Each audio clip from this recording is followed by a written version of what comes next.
It's my pleasure to be here. This is actually my first Bioneers, and I was promised a lot of fun and interesting conversation and good company, and so far I haven't been disappointed. So looking forward to the rest of the day this evening, and then of course the conference this weekend. So my name is Kristen Sheeran. I'm here representing Ecotrust. Astrid Schultz sends her regrets that she couldn't be here with all of you. These are some big shoes to fill. If you know Astrid, she's about 6'6", about a foot taller than I am. So I'll do my best.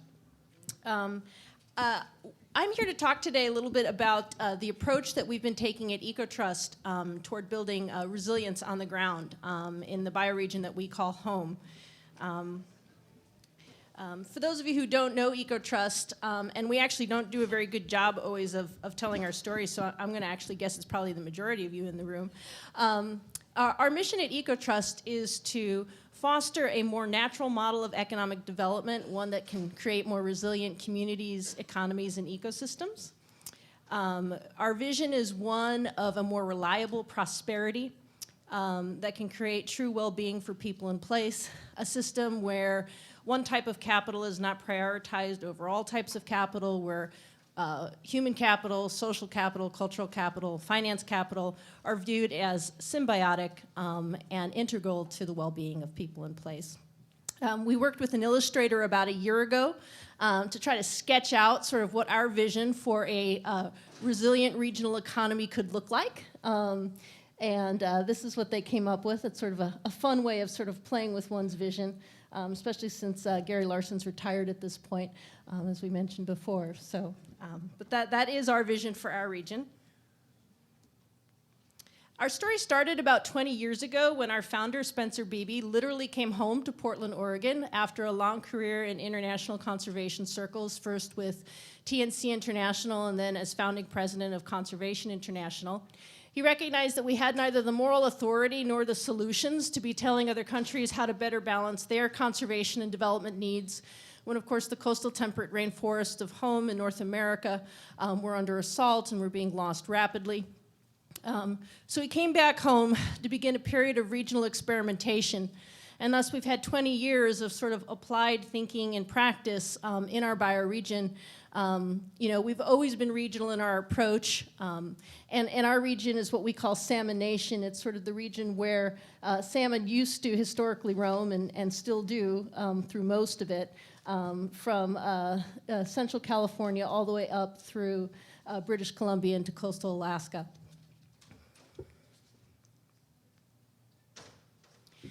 The kind of change that we're seeking in the work that we do, it's systemic and it's transformative. We think that in order to address the crises that we're facing here in the 21st century, we're really going to need to be disruptive. Okay, we need real systems change, and we're focused, of course, on those, social ecological systems that we all rely on to provide us with the things that we need to live well: our energy systems, our finance systems, water, oceans, forest. Right? And that's the kind of work that we do. But in all of our work, we're seeking ground-up solutions. We work with the communities that are most directly impacted. And we're seeking, 3E solutions, solutions that have economy, equity, and environment at their core. To give you an example of some of the innovations that we've been involved with over the last 20 years in our bioregion, Ecotrust started what we believe to be the world's first ecosystem service investment fund. It's modeled after forest, it's modeled after nature, it's long-term, it's durable, and it's diverse. It's based on our management of 13,000 acres of forest in the Northwest, primarily in Oregon and Washington. Which we manage not only for timber value, but also for water, for carbon, for habitat, for recreation. And from that diverse stream of values generates not only social and environmental returns, but financial returns as well. Over the last 5 years, this particular fund has been averaging about 7 to 8% returns, so we've actually beat the market in most years in recent time. Another example of the kind of sort of disruptive innovations we're seeking in food systems. We identified a long time ago that one of the challenges in creating sort of a robust regional food system was trying to connect local growers with the, the demand in cities, those buyers who are looking for local food to serve in their restaurants and their institutions. So what began as sort of a series of informal meetings between farmers and chefs where we would literally bring them together in a room and sort of do almost a speed dating thing where they could exchange cards and get to know each other, has now evolved into what we call Food Hub, which is basically an online dating platform, again, between those food growers and suppliers and the institutional buyers and restaurants and so forth who desire their product. It's called Food Hub. It's 4,000 members strong here in the Northwest. And the exciting news is we've just expanded to the East Coast, merging with a group that was there in Boston area called Food X, who had sort of the other piece of the puzzle, which was the distribution piece. So, we could connect them, but there was still that big problem here in the Northwest about, well, how are we actually going to get the food to market, those distribution channels? And we believe our new partner in the Northeast has that. And so we look forward to what comes from that in the years to come. Another way that we were committed to really sort of, walking the talk, so to speak, is in our own building, the Natural Capital Center in Portland, Oregon. At the time when we started construction about 15 years ago, it was sort of it helped to anchor community revitalization in what's now become a very upscale area of Portland called the Pearl. This was one of the first LEED certified historic renovations that took place in the country. Now there have been many. The building itself we manage not just as our office place, where I get to go and work and play on a daily basis, but it also is home to other sustainable businesses and sustainably minded organizations. Local restaurants, that sort of thing. We host over 500 events around sustainability themes each year, and there's millions of visitors who have come in and out of the door. So it's both a hub, and it's also a way in which we've tried to become a more resilient organization. The building itself generates for us about 6% returns, and this, coupled with our forest fund and some other investments that we've made, really help to ensure that we don't have to rely solely on grants and philanthropic funding to continue our innovative efforts, that we've diversified our revenue streams as well. Okay. Here's just another example. Some years back, Ecotrust got together with Shorebank Enterprise in Chicago to create Shorebank Pacific, which at the time was one of the first banks that was focused on social and environmental lending. Shorebank Pacific, as with its parent, Shorebank, unfortunately fell victim to turmoil in the financial markets several years ago, but the assets of Shorebank Pacific were purchased and are now part of One Pacific Coast Bank. So that triple bottom line approach to banking continues in our region. And just another example of the kind of how we're trying to build resilience. We've created a loan fund. We call it our North Pacific Fisheries Trust. But what we do at this fund is we actually lend to community-based fishing associations, again, in California through Alaska. We lend to them so that they can make the investments they need to sustain their fishing communities, whether that be equipment, infrastructure, or increasingly more and more, it's lending to them so that they can purchase the quota that will allow them to be able to go out and continue to fish and to hold that quota within those communities rather than having the quota bought up by sort of the large corporate fishing entities that are coming in. So, after 20 years of this kind of experimenting, we've had lots of successes, lots of failures. We like to think that we've learned a lot from our failures. And we think that we've put a lot of the institutional building blocks in place at the regional scale. And so that has us then thinking about, well, how robust is a regional approach to resilience in the 21st century? Right? Can the solutions really be created region by region at a time? And certainly our own experiences leave us with reason to be optimistic. Regions are where we live, work, and play. Our regions sort of more naturally map to the natural contours of our cultural and political landscapes. So we do think regions are the right organizing scale for most of our activities. And for that reason, we think it's sort of time to redraw the maps, both literally and figuratively.